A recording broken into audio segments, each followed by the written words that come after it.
ஊறும்போது கல்லும் கூட தேயுமே. தூரம் பார்த்து நின்ற பெண்மை தோளில் வந்து சாயுமே. நீ தொட தொட உச்சந்தால கொதிக்குது, விரல் பட பட உள்ளங்கால குளிருது.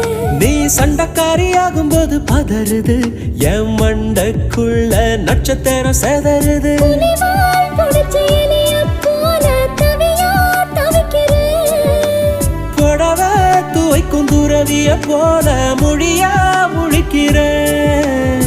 நீலாங்கரையில் காணா குருவி தானா தவிக்குதே. வானம் திறந்து வையம் கடந்து பரப்போம் காற்றிலே.